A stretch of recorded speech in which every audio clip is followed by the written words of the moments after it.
ओम श्री गणगणपति नमः। श्री गणेश की वंदना कर दिन के स्वामी श्री राम भक्त हनुमान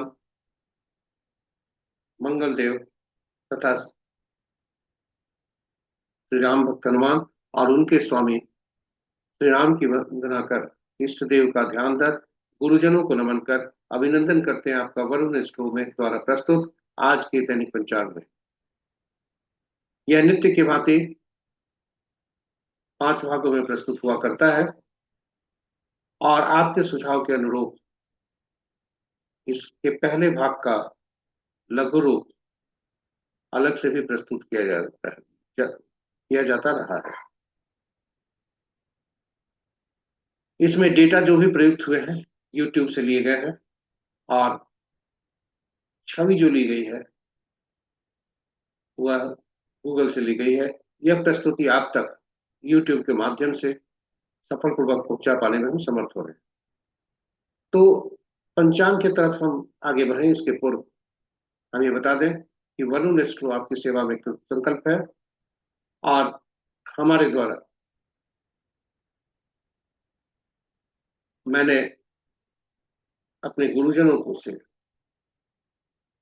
हम गुरुजनों को नमन करते हैं क्योंकि उनके अथक प्रयास और आशीष से हम जो ज्योतिष के विभिन्न शाखाओं के का जो डिस्प्ले हो रहा है उस पर हमने शिक्षा ग्रहण की है और उनका सार्थक सहयोग रहा है, इसलिए उनका नमन करते हैं। और आज भी उन्होंने पीएचडी भी में हमारे हमने शिक्षा उनके सहयोग से मेडिकल एस्ट्रोलॉजी में पीएचडी भी हासिल किया और फेस रीडिंग पर अभी उनसे शिक्षा ग्रहण कर रहा हूं। तो चलते हैं पंचांग गुरुजनों को नमन करते हुए गुरु ब्रह्मा गुरु विष्णु गुरुदेव महेश्वर गुरु साक्षात परम ब्रह्म तस्मै श्री गुरवे नमः। गुरुजनों को नमन कर चलते हैं पंचांग की तरफ। आम भाषा में पंचांग की का शब्द जब भी हमारे जीवा पर आता है या हमारे कानों में सुनाई देता है या चर्चा होती है तो हम उस पंचांग को सीमित रखते हैं कि यह शुभ और अशुभ मुहूर्त जानने का एक माध्यम है, जरिया है। किंतु पंचांग उससे कहीं बढ़कर है। यह केवल शुभ और अशुभ मुहूर्त जानने का माध्यम नहीं है, अपितु हमारे निर्णय क्षमता को यह सुदृढ़ करता है। प्रकृति और ब्रह्मांड की ऊर्जा के साथ संतुलन स्थापित करने में सहायक होता है और जिसके फलस्वरूप हमारे जीवन में शांति समृद्धि और सकारात्मकता का संचार होता है। अतः पंचांग का अनुसरण करके हम अपने जीवन को अधिक सफल और समृद्ध बना सकते हैं। तो ये रहे पंचांग की नई परिभाषा। केवल पंचांग हमारे जीवन में अहम भूमिका अदा करता है। यह केवल शुभ और अशुभ मुहूर्त जानने का माध्यम नहीं है, अपितु यह हमारी निर्णय क्षमता को सुदृढ़ करता है। पंचांग प्रकृति और ब्रह्मांड की ऊर्जा के साथ संतुलन स्थापित करने में सहायक होता है, जिसके फलस्वरूप हमारे जीवन में शांति समृद्धि और सकारात्मकता का संचार होता है। तो चलिए पंचांग का अनुसरण करके हम अपने जीवन को अधिक सफल और समृद्ध बनाएं, साथ ही इस प्रस्तुति को साझा करें ताकि हमारे मित्रजन परिजन शुभेच्छुगण भी पंचांग का अनुसरण करके अपने जीवन को में शांति समृद्धि और सकारात्मकता का संचार कराएं ताकि उनके जीवन में सफल और अपने जीवन को सफल और समृद्ध बनाएं। तो चलते हैं पंचांग के पहले भाग में।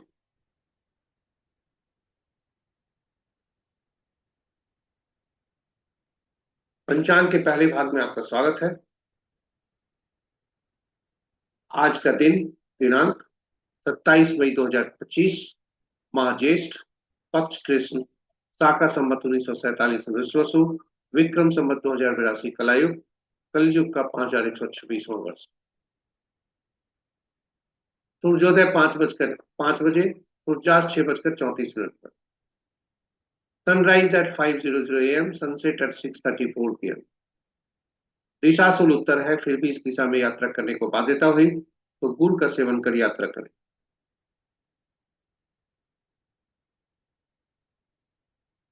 पंचांग के पांचों अंक: वार मंगलवार, तिथि प्रातः 8:31 तक अमावस्या, उसके बाद प्रतिपदा, और नक्षत्र प्रातः 5:32 तक कृतिका, और कल देर रात्रि 2:50 तक रोहिणी, और तत्पश्चात मृगशिरा। तो पुनः ये बता दें, आज का नक्षत्र तीन भागों में: प्रातः 6:27 तक कृतिका, उसके बाद देर रात्रि 2:50 तक रोहिणी, और तत्पश्चात मृगशिरा।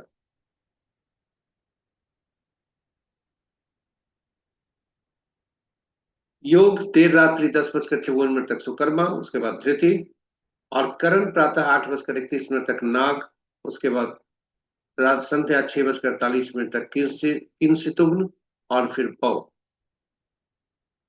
तो ये रहे हमारे पंचांग के पांचों अंक। महत्वपूर्ण मुहूर्त में जाने के पूर्व भोलेनाथ को याद कर, स्मरण कर देखें कि भोलेनाथ आज का वास कहाँ है। तो जब तक कृष्ण पक्ष अमावस्या है, तब तक वे गौरी के सानिध्य में है, यानी प्रातः 8:31। और तत्पश्चात वे शमशान में जाते हैं, शुक्ल पक्ष का प्रतिपद आरंभ होता है, वे शमशान में जाते हैं, जो कि शुभ नहीं है। तो जय भोलेनाथ। आगे बढ़ते हैं महत्वपूर्ण मुहूर्त की ओर। शुभ मुहूर्त में अभिजीत मुहूर्त दिन के 11:19 से 12:14 दिन तक। अमृत काल देर रात्रि यानी मध्य रात्रि शून्य बजे से मध्य रात्रि से 1:25 तक। सर्वात सिद्धि योग प्रातः सूर्योदय से 5 बजे से, यानी सूर्योदय से 5:32 प्रातः तक। विजय मुहूर्त अपराह्न 2:03 से 2:57 तक। गोधूली बेला संध्या 6:33 से 6:54 तक। निशिता मुहूर्त देर रात्रि 11:26 से मध्य रात्रि 0:07 तक। तो ये रहे पंचांग के शुभ मुहूर्त, महत्वपूर्ण मुहूर्त के। रात्रि में किए जाने वाले पूजा पाठ, जप तप साधना तंत्र मंत्र आदि के लिए निशिता मुहूर्त श्रेष्ठ हुआ करते हैं। राहु काल 3:10 से अपराह्न 3:10 से 4:52 तक। गुलिक काल दिन के 11:47 से 1:29 तक। यमगंड प्रातः 8:23 से 10:05 दिन तक। वर्ज मुहूर्त रात्रि 7:44 से 9:10 तक। आपके उपयोग हेतु राहु काल का साप्ताहिक कैलेंडर रविवार से लेकर शनिवार तक का अलग से हमने वीडियो में डाला है। और कब राहु काल प्रभावी नहीं होता है, क्योंकि अशुभ मुहूर्त में राहु काल सबसे ज्यादा प्रभावी होता है और हमारे लिए अशुभता लाता है। तो आप साप्ताहिक कैलेंडर देखकर उसका अनुसरण कर अशुभता से को भगा सकते हैं, अशुभता से को फटकने नहीं दे सकते हैं। तो इसलिए राहु काल पर हमने साप्ताहिक कैलेंडर आपके लिए उपयोग के लिए डाला है, जरूर देखें और नोट भी कर सकते हैं ताकि आपके लिए उपयोगी हो। चलते हैं ग्रहों की आकाशीय स्थिति की ओर।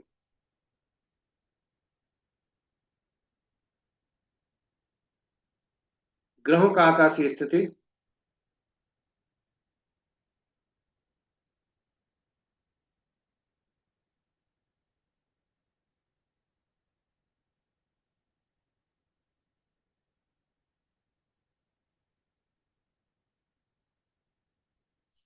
चंद्रदेव वृषभ राशि में आ चुके हैं, सूर्यदेव भी वृषभ राशि में आ चुके हैं। इस प्रकार वृषभ राशि में तीन ग्रह हैं: सूर्यदेव, चंद्रदेव और बुधदेव। और चंद्रदेव भी और बुधदेव दोनों अस्त।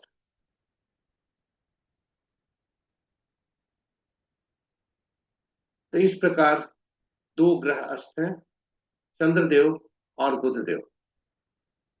और तीन राशियां वृषभ राशि में है, सूर्यदेव भी है, चंद्रदेव और बुधदेव।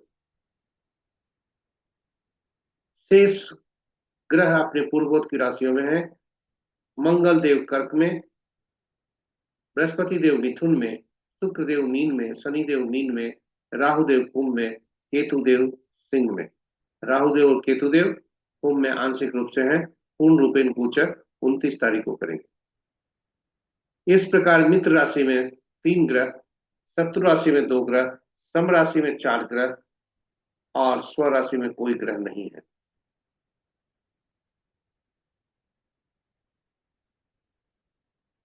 बृहस्पति की राशि में सबसे ज्यादा ग्रह, शुक्र की राशि में सबसे ज्यादा ग्रह 3 ग्रह है, बृहस्पति की राशि में 2 ग्रह है।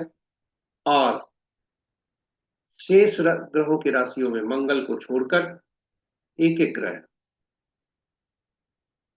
नक्षत्रों के अनुसार यदि हम फल देखें, ग्रहों के संबंध देखें, तो मित्र नक्षत्र में 6 ग्रह हैं, शत्रु नक्षत्र में 2 ग्रह हैं और अपने ही नक्षत्र में एक शनिदेव है। चंद्रदेव दिन में आएंगे इस अपने ही नक्षत्र में और पुनः इससे निकल भी जाएंगे। अभी फिलहाल चंद्र और सूर्य का आपस में नक्षत्र परिवर्तन है, क्योंकि चंद्रदेव सूर्यदेव चंद्रमा के नक्षत्र में रोहिणी में है और चंद्रदेव कृतिका के अंतिम भाग में है। राशि परिवर्तन किसी का नहीं है। इस प्रकार सूर्य देव के नक्षत्र में 3 ग्रह, बुध देव के नक्षत्र में 2 ग्रह और शेष ग्रहों के नक्षत्र में केतु शुक्र राहु को छोड़कर एक एक ग्रह। अंश के अनुसार ग्रहों की शक्ति को देखें तो सूर्यदेव, चंद्रदेव, मंगल देव और बुध देव तथा शनि देव शक्तिशाली हैं। शेष ग्रह थोड़ा कमजोर है। तो ये रहे ग्रहों के आकाशीय स्थिति। ग्रहों के गोचर की स्थिति को देखें। जो कैलेंडर, जो मई का कैलेंडर है, शेष ग्रहों के गोचर की स्थिति, तो राहु देव और केतु देव, जो हमने कहा पूर्व में भी, ये आंशिक रूप से अभी कुंभ और सिंह राशि में गमन कर रहे हैं। राहु देव कुंभ राशि में, केतु देव सिंह राशि में। और किंतु पूर्ण रूपेण 29/5 को रात्रि के 11:03 तक आ जाएंगे। शुक्रदेव 31 मई को 11:42 दिन में मीन राशि से मेष राशि में आएंगे। बुध चंद्रदेव 28 मई तक अस्त रहेंगे, वहीं बुध देव 8 जून तक अस्त रहेंगे। तो ये रहे ग्रहों के आकाशीय स्थिति। अब हम आपको ले चलते हैं चंद्रमा। जन्म पत्रिका में चंद्रमा जिस नक्षत्र में होते हैं, उनके नक्षत्र समूह के स्वामी के अनुसार आज का दिन के संकेत क्या कैसा मिल रहा है। इसे तारा बल कहते हैं। तारा बल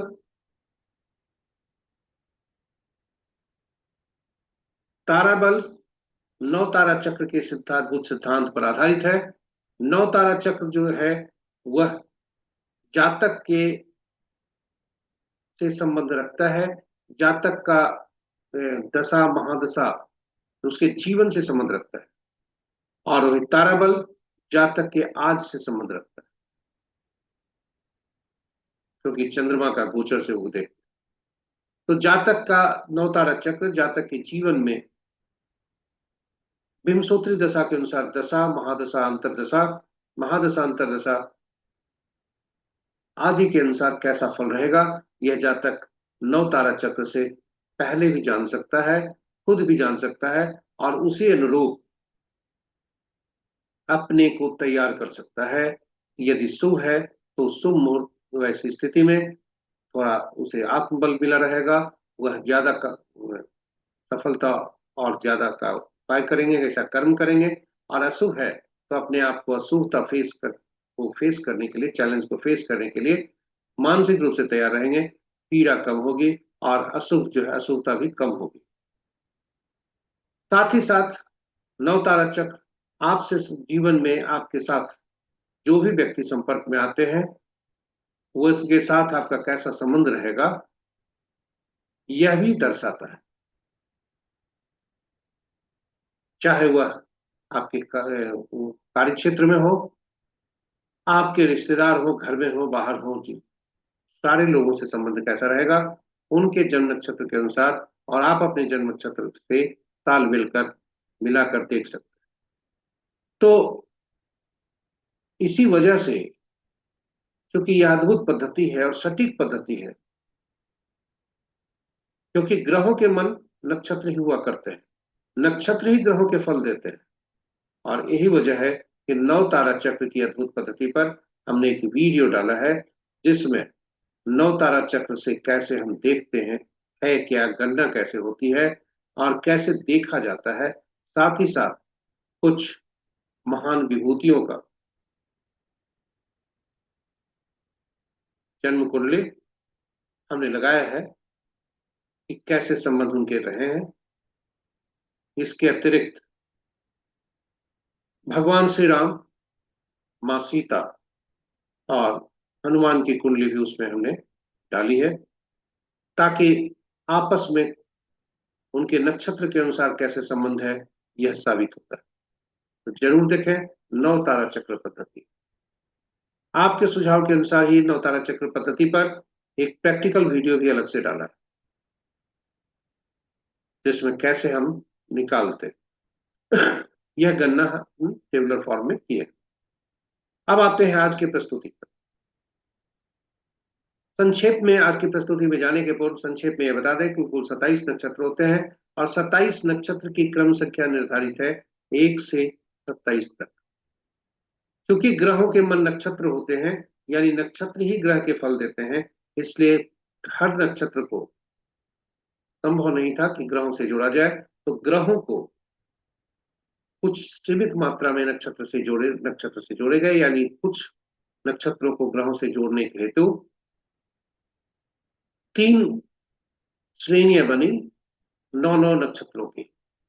पहला से 9वां नक्षत्र तक एक श्रेणी, 10वां से 18वां तक दूसरी श्रेणी और 19वां से 27वां तक तीसरी श्रेणी। और ग्रहों को दशा विंशोत्तरी दशा महादशा के अनुसार उसी क्रम में रखा गया जो विंशोत्तरी दशा महादशा में ग्रहों की का क्रम हुआ करता है। यानी पहले केतु, उसके बाद शुक्र, सूर्य, चंद्रमा, मंगल, राहु, बृहस्पति, शनि तथा बुध।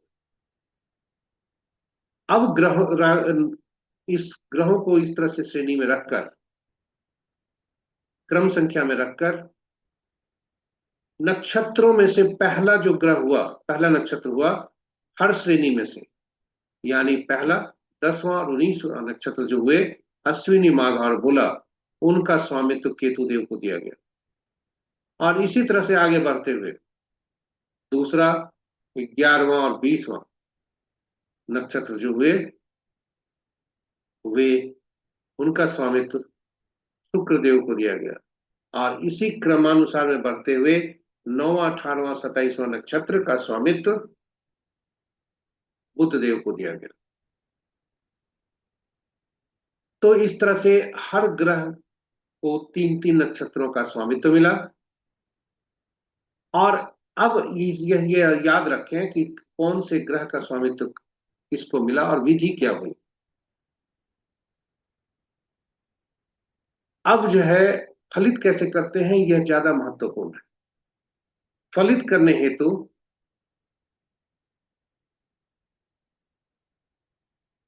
हम जन्म पत्रिका में चंद्रमा जिस नक्षत्र में होते हैं उनके नक्षत्र समूह के स्वामी जो होते हैं ग्रह, वे जन्म नक्षत्र के स्वामी कहलाते हैं। वे पहला ग्रह होते हैं। अब गणना वहीं से आरंभ होती है। ये मिश्रित फल देते हैं, शुभ भी अशुभ भी। किंतु वहां से गणना जब करते हैं तो दूसरा, चौथा, छठा, आठवां और 9वां ग्रह जो होते हैं वे सुफलदायी होते हैं। वहीं जन्म जो पहला ग्रह हुआ वहां से तीसरा, पांचवा और 7वां जो नक्षत्र हुए वे बाधा होते हैं, पीड़ादायक होते हैं, अति पीड़ादायक होते हैं। तो ये रही बात। आपको यदि पहले से पता हो कि उस व्यक्ति का नक्षत्र यह है, यह हमारे लिए समस्या का कारक है, तो आप बिजनेस पार्टनर नहीं बना सकते, खुद ही नहीं बनाएंगे, सावधान रहेंगे। तो इस तरह से हम नवतारा चक्र पद्धति या आपके आने वाला समय जो दशा महादशा है उसमें या दशा में, महादशा अंतरदशा हमारे ऐसी ऐसे ग्रह का है जो हमारे विपक्त हैं या प्रत्ययी हैं या नैधन्य है, तीसरा, पांचवा, 7वां क्रम संख्या में आते हैं, तो हमें पीड़ा दे सकते हैं, बाधा हो सकती है, चैलेंजिंग हमारे लिए हो सकता है। इसके लिए मानसिक रूप से तैयार रहें और सावधान रहें। तो आज का गोचर चलते हैं, तब देखते हैं, क्योंकि यह है एक संक्षिप्त परिचय नौ तारा चक्र पर। और जन्म चंद्रमा के गोचर के अनुसार जब देखेंगे तो इसे तारागुलन कहते हैं। तो चंद्रमा आज 5:32 तक कृतिका नक्षत्र में है, जो सूर्य के नक्षत्र है। और सूर्य रोहिणी में है, जो कि चंद्रमा के नक्षत्र है। इसलिए दोनों में आपस में राशि का परिवर्तन है। वहीं चंद्रमा अस्त भी है, क्योंकि वे सूर्य के काफी समीप है। तो आज का दिन देखते हैं किस जातक के लिए कैसा दिन रहने की संभावना है। तो जो जातक का जन्म, हम इस रो से देखते हैं कि जिस जातक का जन्म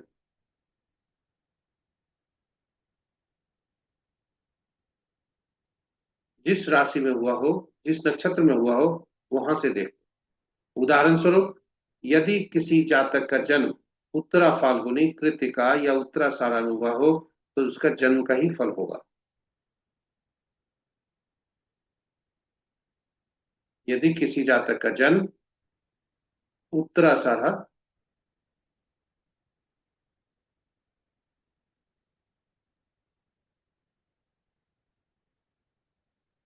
सॉरी, किसी जातिका का जातक का जन्म कृतिका उत्तरा फाल्गुनी या उत्तराषाढ़ा में हुआ हो, तो इसका फल जो है, ध्यान देंगे, जन्म का फल मिलेगा। वहीं अगर हम देखें आद्रा और आद्रा स्वाति और शतभिषा नक्षत्र का जिसका ये है, तो उसके लिए समस्या ज्यादा हो सकती है। तो आज कहें अश्विनी माघा मूला आद्रा स्वाति और शतभिषा तथा पूष अनुराधा और उत्तरा भाद्रपद में जन्मे नक्षत्र के लिए जन्मे जातक के लिए अशुभता के संकेत मिल रहे हैं। 5:32 प्रातः तक। तत्पश्चात यदि हम देखते हैं तो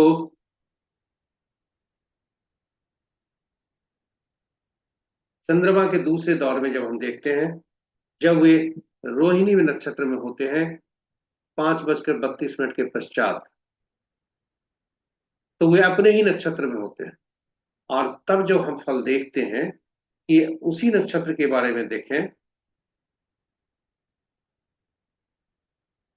तो हम देखेंगे कि कृतिका और इसमें नक्षत्र में जो जन्म लिए हैं, उत्तरा फाल्गुनी उत्तराषाढ़ा में जिसका जन्म नक्षत्र था, संपत होते हैं। वहीं यदि आद्रा स्वाति या शतभिषा नक्षत्र में जो जन्मे जातक, उनके लिए मित्र होते हैं। और इसी तरह से हम 5:32 के पश्चात का आकलन कर सकते हैं।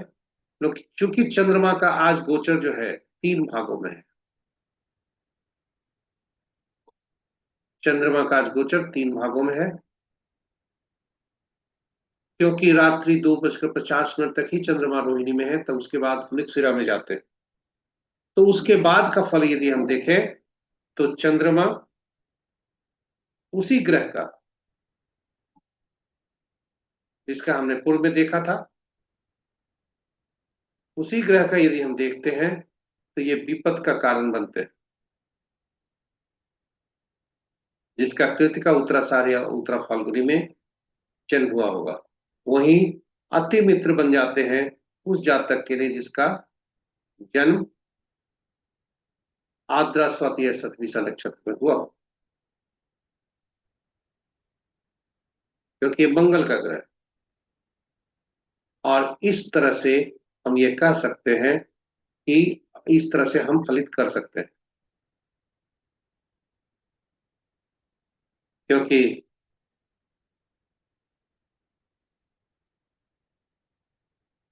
यदि हम देखें इस तरह से हम इसको फल को फलित कर सकते हैं।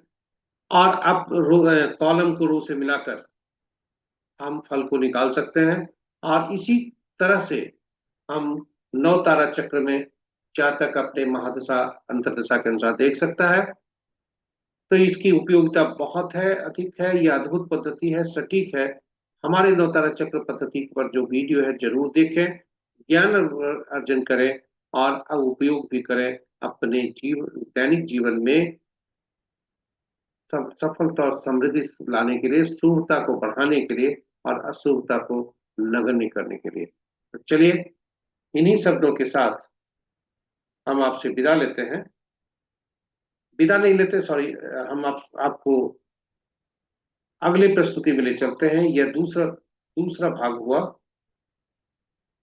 जन्म कुंडली का।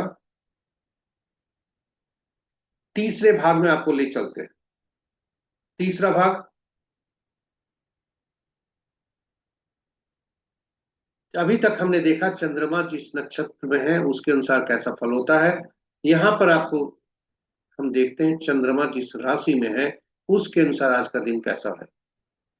यह जातक के चंद्रमा जिस राशि में होते हैं, यानी राशि के अनुसार देखते हैं, लगन के अनुसार नहीं देखते।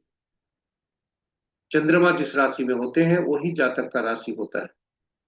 तो आइए राशि के अनुसार आज का फल देखें। चंद्रमा आज वृषभ राशि में है और इनका आज राशि परिवर्तन नहीं है।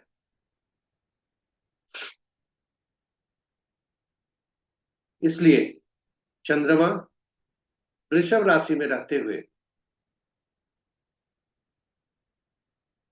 जिन जातकों के लिए शुभता का संकेत दे रहे हैं वे हैं वैसे जातक जिनका जन्म राशि यानी चंद्रमा जिस राशि में है वे वृषभ, कर्क, सिंह,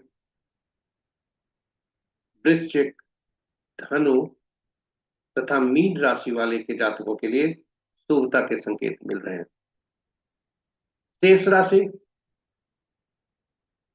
पर सावधान रहें, विशेषकर मेष राशि, कन्या और मकर राशि वाले इष्ट देव का ध्यान धरें। सावधान रहें गाड़ी चलाते समय या कोई भी वाद विवाद में, वार्ता में, ताकि कहीं जो है वाद विवाद अशुभता में न बदल जाए। तो ये रहा चंद्र बलम, यानी जन्म पत्रिका में आपका चंद्रमा जिस राशि में होते हैं उसके अनुसार आज का दिन कैसा होने की संभावना है। हम आपको अब ले चलते हैं, बल्कि ले आए हैं चौघड़िया पर। यह शुभ और अशुभ काल दर्शाता है। चौघड़िया एक प्रकार का मुहूर्त है जो अशुभ काल जो आपका है, यह शुभ काल कोई भी कार्य करने का वह दर्शाता है। इसका उपयोग किसी भी कार्य को करने के लिए किया जाता है, चाहे वह पूजा पाठ हो या कोई भी शुभ कार्य हो। कोई भी नया कार्य आरंभ कर रहे हो तो भी चौघड़िया उपयोगी होता है। यदि हम उचित मुहूर्त नहीं देखना चाहें तो किसी भी का शुभ कार्य को करने के लिए कम से कम चौघड़िया जरूर देखना चाहिए। ये बहुत उपयोगी होता है। इसलिए सलाह है, यही देर देर दिया जाता है कि वे कम से कम चौघड़िया जरूर देखें। चौघड़िया की उपयोगिता को देखते हुए हमने अंग्रेजी में तथा हिंदी में दोनों भाषाओं में अलग अलग वीडियो डाला है। हिंदी में चौघड़िया की उपयोगिता और अंग्रेजी में चौघड़िया की यूटिलिटी ऑफ चौघड़िया। आप देखें और उससे लाभान्वित हो, ज्ञान अर्जन करें, लाभान्वित करें हो तथा उसका उपयोग करें और अपने जीवन में शुभता लाएं। जो भी कार्य करें उसमें शुभता ज्यादा हो, अशुभता नगर की नगण्यता हो। तो दिन का चौघड़िया कुल 8 होता है, रात का चौघड़िया 8 होता है, संक्षेप में बता दें। और चूंकि सप्ताह के साथ ही दिन होते हैं इसलिए चौघड़िया का नामकरण भी साथ ही हुआ। अतएव जो पहला चौघड़िया हुआ करता है वही 8वां चौघड़िया होता है, दिन का भी और रात का भी। साथ ही साथ चूंकि चौघड़िया का साप्ताहिक दिनों से संबंध हुआ, हर चौघड़िया सात चौघड़िया का संबंध सात सब विभिन्न दिनों से है, साप्ताहिक दिनों से। और हर विभिन्न साप्ताहिक दिन का ग्रह विभिन्न का संबंध ग्रहों से है, क्योंकि विभिन्न ग्रह ही स्वामित्व होते हैं, दिन के रूलिंग प्लैनेट होते हैं। और हर ग्रह एक विशेष कार्य करने के लिए, विशेष प्रयोजन के लिए अधिकृत है।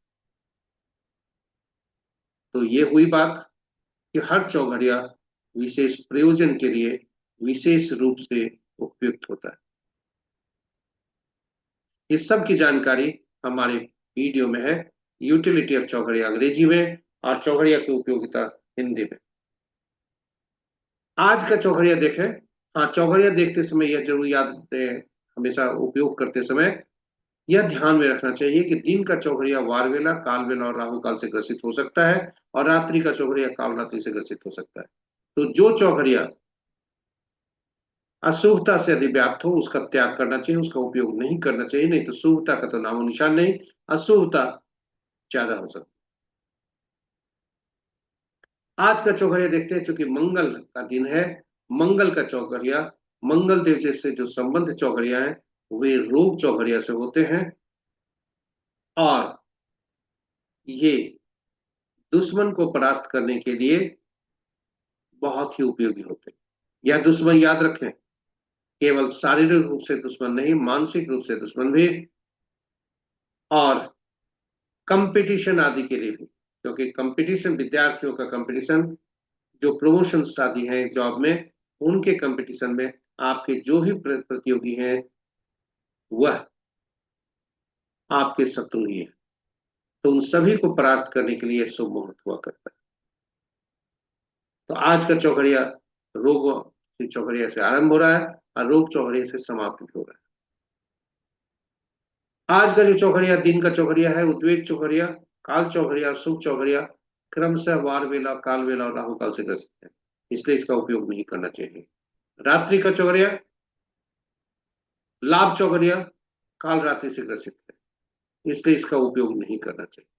तो ये रहे चौघड़िया पर हमारी प्रस्तुति, जो कि हमारे दैनिक पंचांग की चौथी प्रस्तुति, चौघड़िया। पांचवी प्रस्तुति में हम आपको ले आए हैं जो अंक ज्योतिष के अनुसार आज कैसा दिन रहने की संभावना है।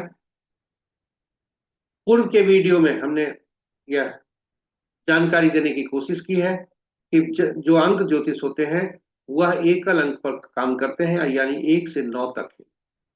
शून्य अंक का उपयोग अंक ज्योतिष में नहीं किया जाता है, क्योंकि वह अनिश्चितता को दिखाते हैं, इन्फिनिटी को दिखाते हैं। साथ ही साथ 5 अंक जो होता है वो मध्यम अंक होता है, बैलेंस अंक होता है 1 से 9 के बीच। हमारे पास कोई भी अंक यदि 1 से ज्यादा अंकों का समूह का अंक मिले तो उसमें प्रयुक्त हुए सभी अंकों को जोड़कर एकल अंक में परिवर्तित करते हैं। यदि शब्दों का समूह मिला जिसमें अक्षर प्रयुक्त हुए तो उन अक्षरों को उनके अंकीय मूल्य में परिवर्तित कर अंक में बना लेते हैं शब्द को, और फिर शब्द में प्रयुक्त हुए आए अंकों को जोड़कर एकल अंक में परिवर्तित करते हैं।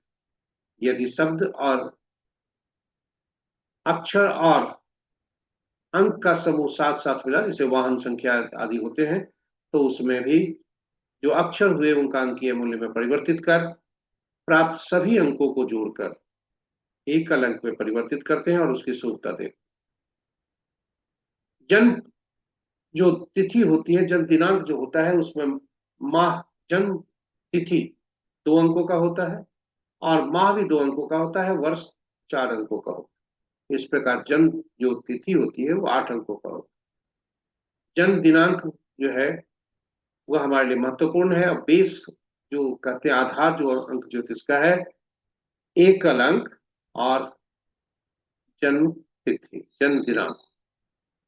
तो आज का, और उसको जन्म तिथि में से अगर जो तारीख है उसको जोड़ते हैं, उसमें प्रयुक्त हुए अंकों को जोड़ते हैं, एकल अंक बनाते हैं, तो वह मूलांक कहलाता है, ड्राइवर कहलाता है। और सभी को यदि जोड़ लिए जन्म तिथि में से, यानी तिथि माह वर्ष तीनों को जोड़ दिए, तो वह भाग्यांक बनता है। मूलांक और भाग्यांक का जो आपस में तालमेल है उसी को अंक ज्योतिष के अनुसार उसकी विवेचना की जाती है और आगे उसका पर निर्णय किया जाता है। तो अंक ज्योतिष इससे भी बढ़कर है, लेकिन अभी फिलहाल समझने के लिए आज के इस परिप्रेक्ष्य में यह देखें कि आज का जो दिन का योग है वह 27 होता है, 27 तारीख है, जिसका योग 9 होता है, और पूरे अंकों को जोड़ दें तो 5 होता है। 9 और 5 का संबंध तटस्थता का होता है। वैसे 5 अंक सभी अंकों के साथ अच्छे तालमेल रखते हैं, लेकिन 9 अंक के साथ थोड़ा तटस्थता का रहता है, न्यूट्रल है, क्योंकि 9 अपने आप में अधिक ऊर्जा लेकर रहता है, इसलिए 9 अंक ज्यादा प्रभावी होता है, और ज्यादा बड़ा अंक भी है, इसलिए 9 अंक को 5 अंकों के साथ उस पर तटस्थता होती है। आज का तिथि यदि देखें तो आज का भाग्यांक 9 हुआ, 5 हुआ, और 5 का संबंध विभिन्न तिथि को जन्मे जातकों के लिए, विभिन्न मूलांक वाले जातकों के लिए आज कैसा है। 1-10-19-28 जिसका जन्म है, मूलांक 1 होता है, सूर्य देव इनके स्वामी होते हैं, दिन उत्तम होने की संभावना है, 4 स्टार मिल रहे हैं, 90 से 100% सफलता का दर होने की संभावना है। स्वाभाविक है आज का दिन सफल है।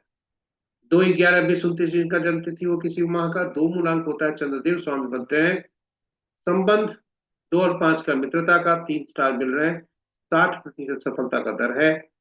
तो आज का दिन सक्सेसफुल होगा, लेकिन सक्सेस रेट को बढ़ाने के लिए, सफलता का दर बढ़ाने के लिए, यदि जातक आज प्रॉपर्टी से संबंध, वैसे जातक जो प्रॉपर्टी से संबंध रखते हो तो उनके लिए जो सफलता का दर है वो बढ़ सकता है। 3-12-21-30 तारीख को जिनका जन्म है, बृहस्पति देव जिनके स्वामी बनते हैं, 3 मूलांक होता है, यदि जातक 3 और 5 का संबंध मित्रता का है, 3.5 स्टार मिल रहे हैं, 70 से 80% सफलता का दर है। यदि जातक कम्युनिकेशन से संबंध रखता है तथा टीचिंग से संबंध रखता हो,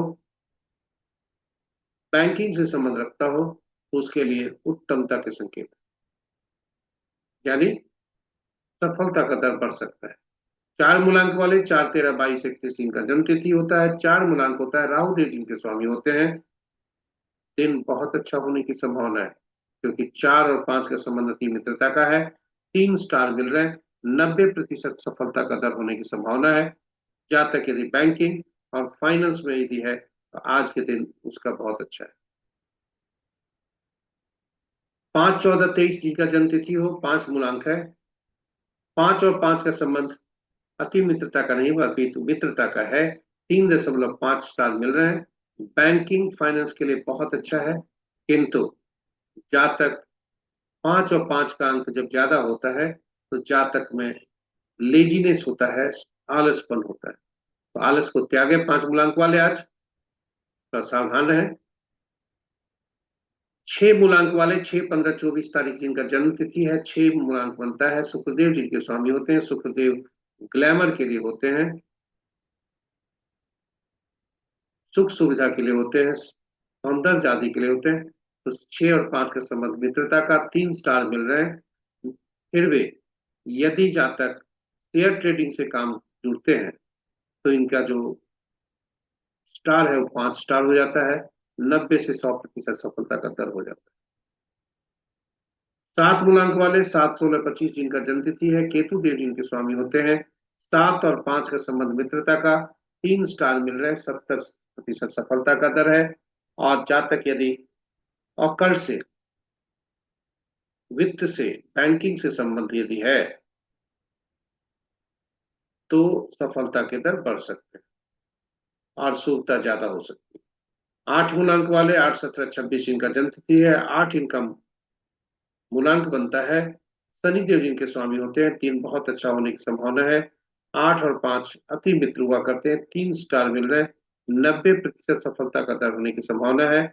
और यदि शनिदेव खुद ही भवन के मालिक हैं तो प्रॉपर्टी से अगर जहां तक संबंध रखता है तो इनके लिए शुभता के संकेत बढ़ सकते हैं। 9 मूलांक वाले किसी भी माह का 9-18-27 तारीख जिनका जन्म तिथि है, 9 इनका मूलांक बनता है, मंगल देव जी के स्वामी बनते हैं, 9 और 5 का संबंध तटस्थता का है, 3 स्टार मिल रहे हैं, 40% सफलता का दर है। फिर भी दर बढ़ सकते हैं यदि जातक बैंकिंग से संबंध रखता हो और अपने क्रोध को, आवेश को काबू में रखे। तो ये रहे हमारे दैनिक पंचांग के अंतिम भाग की प्रस्तुति। आप हमारे वीडियो हमारे साथ बने रहे। अंत तक वीडियो देखने के लिए बहुत बहुत धन्यवाद। जो जा जो आप में से जो व्यक्ति पहली बार वीडियो को देख रहे हैं, आपसे आग्रह है वीडियो को सब्सक्राइब जरूर करें और तथा चैनल को नोटिफिकेशन जरूर दबा दें, ताकि आपको सूचना हमारे पोस्ट की मिल सके, क्योंकि हम नित्य पोस्ट किया करते हैं दैनिक पंचांग और लघु पंचांग तथा अंक ज्योतिष पर अंग्रेजी में, दैनिक पंचांग और लघु पंचांग हिंदी में और अंक ज्योतिष पर अंग्रेजी में। यह हम प्रस्तुत किया करते हैं प्रतिदिन, आपको नोटिफिकेशन मिल सके। साथ ही साथ कुछ विशेष वीडियो भी यथा कदा समय पर हम पोस्ट करते रहते हैं। आपको उसकी सूचना मिले, आप उसे लाभान्वित हो, उसका उपयोग कर अपने जीवन में शुभता लाए, सफलता लाए, तो अशुभता को नगण्य करें। इसके लिए हमारे वीडियो के नोटिफिकेशन को जरूर आप देखें और फायदा आपको। जो दर्शक हमारे पहले से देख रहे हैं, उन्हें कोटि कोटि धन्यवाद।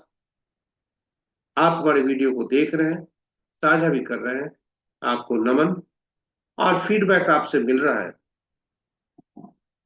इसे तो आपको बहुत बहुत धन्यवाद। आपका फीडबैक हमारी पोस्ट को की उपयोगिता को बढ़ाता है, ताकि हम अपने गलतियों को सुधार कर पोस्ट को और बेहतर बनाने में आपका जो पोस्ट है, जो फीडबैक है, वह महत्वपूर्ण भूमिका अदा करता है। तो चलिए, धन्यवाद आपको।